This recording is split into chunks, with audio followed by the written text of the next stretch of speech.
The important factor मुझे opt करना higher pension के लिए या नहीं करना, ये मेरा ऑप्शन की इच्छा तब होता है कि whether in my EPF account balance is there और नॉट, नंबर 1। नंबर 2 कि मेरा अगर बैलेंस खाता में है या नहीं है, एक्सटर्नली अगर मुझे भरना पड़ता है, how much amount is to be submitted, then only I am eligible for taking this facility और अपॉर्चुनिटी और दैट स्कीम, हायर स्कीम। कितने अमाउंट डाइवर्ट होना है, ये कंफ्यूजन रात भर सब कुछ चिंता हो रहा है और कैलकुलेशन का फंडा नहीं मिल रहा। आइए, amount to be diverted to EPS from EPF.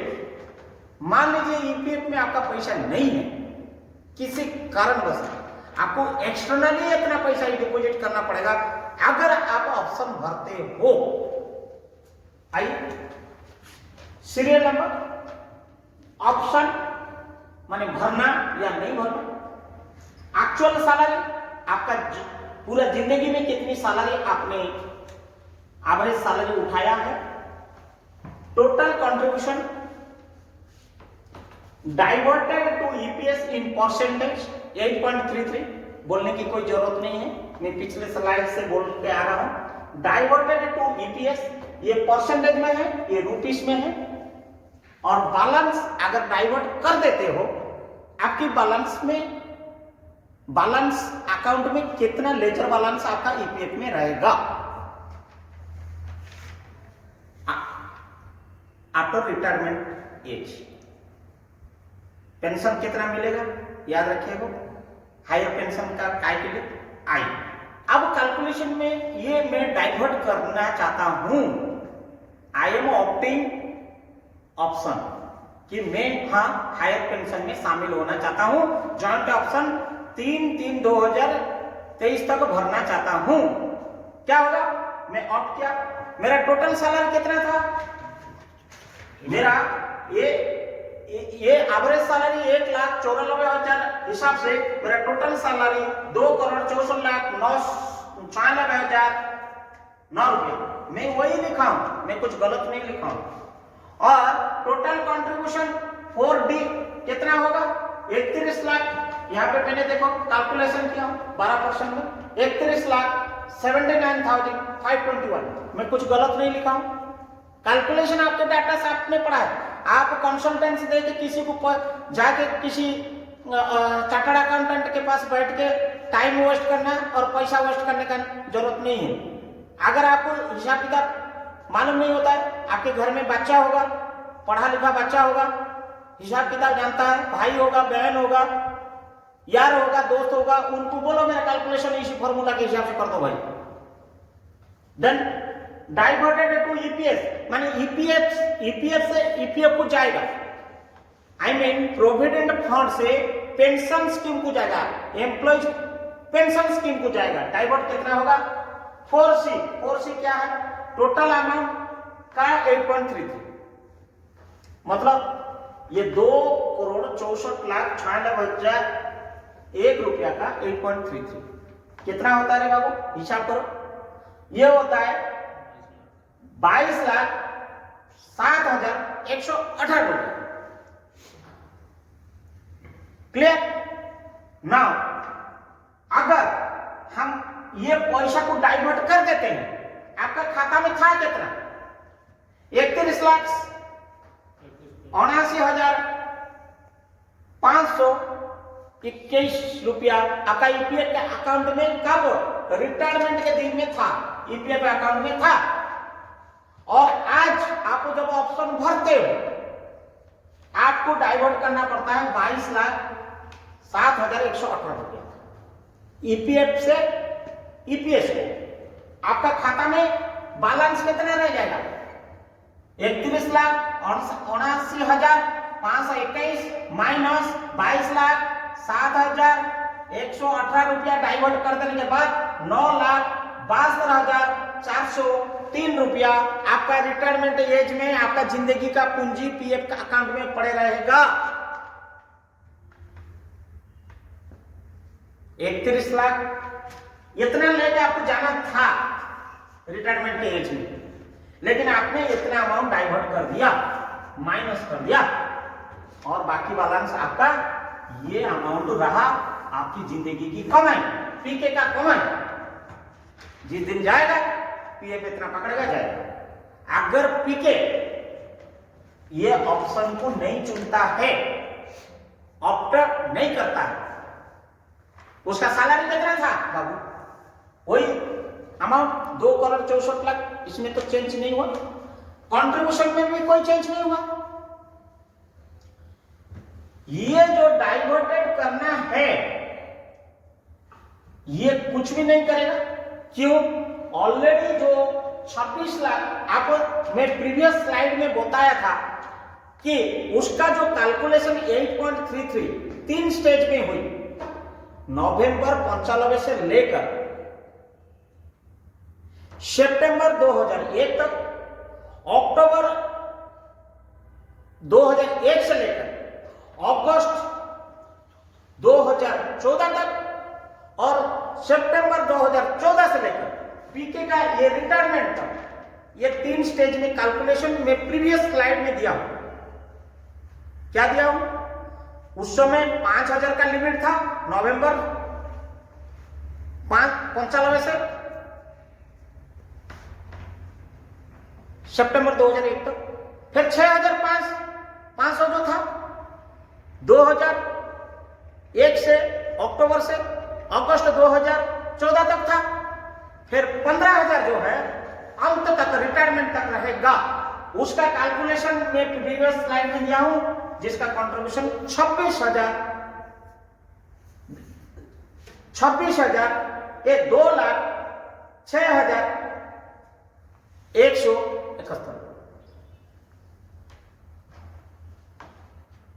2,61,170 रुपये करेक्ट।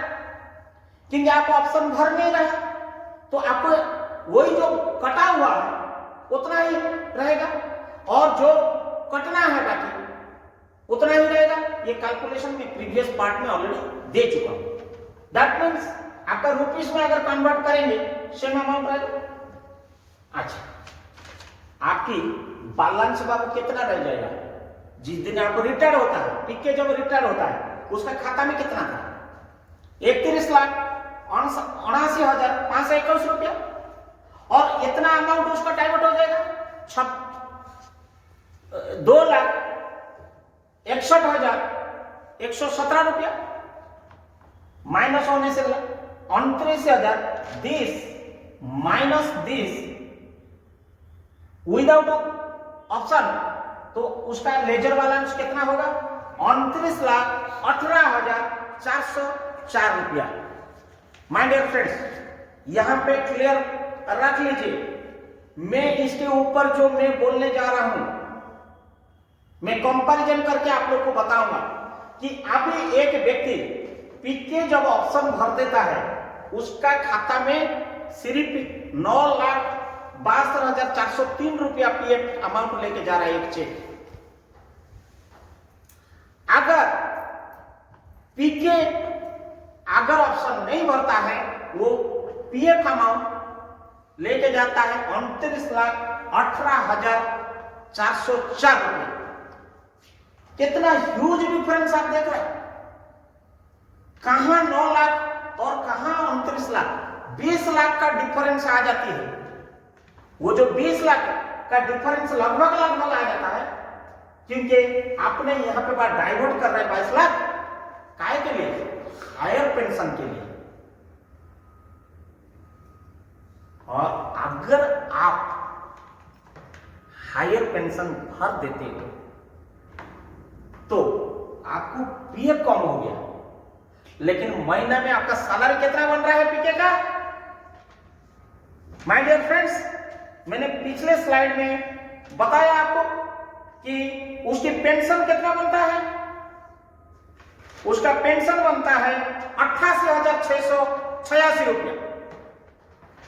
अगर 88,686 रुपया 686 रुपया पर मंथ मिलता है पीके का, जब अगर वो ऑप्शन भर देता है, जब वो 9,72,403 रुपया पीएफ लेके जाता है और आप मान लीजिए पीके मिनिमम 5 साल जिंदा रहा, तो ये करीब करीब अगर 12 महीना के लिए इसको अगर कर दिया जाए, ये करीब करीब 9-10 लाख 9 to 10 लाख का आता है।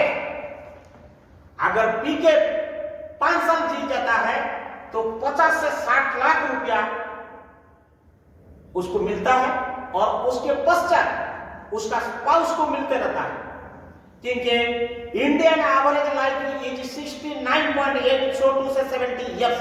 मैंने 5 साल और रिटायरमेंट के बाद ज्यादा लिया, whereas मैंने ये कैलकुलेशन नहीं लिया क्योंकि pension is eligible after age of 58। So मैंने 50 लाख कमाता हूं प्लस 50 लाख यहां पे लिया एंड यहां 10 लाख करीब लिया, 60 लाख मेरे हुआ। whereas मैं ऑप्शन अगर नहीं भरता हूं, मुझे आधा का कीमत मिला सिर्फ, क्योंकि उसको 3,000 अगर वो ऑप्शन नहीं भरता है तो उसको 3,765 रुपया ही पर मंथ मिलेगा। पिछले स्लाइड में मैंने दिया हूं, right. But net amount to be diverted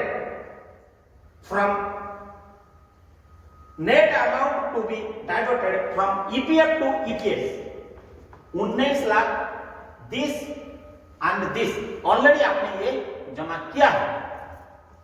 this minus this net is 19,46,000 is around is to be submitted to the EPS account plus. My dear friends, यहां पे ध्यान दीजिए, ये बार बार मैं बोल रहा हूं, ये जो अमाउंट के ऊपर में at the rate of interest जितना भी लगेगा वो अमाउंट भी आपको जमा करना पड़ेगा। Then you are eligible to opt the higher pension. ना क्वेश्चन ही जा रही थी कि ये पैसा को एक आदमी ऑप्ट अगर नहीं करता है और उतना पैसा अगर बैंक में रख देता है, उसका pension amount plus bank interest amount कितना आएगा, और एक आदमी ऑप्ट कर देता है, जितना पैसा रहा उसका bank interest plus pension amount कितना होता है, आइए डिफरेंस कैलकुलेशन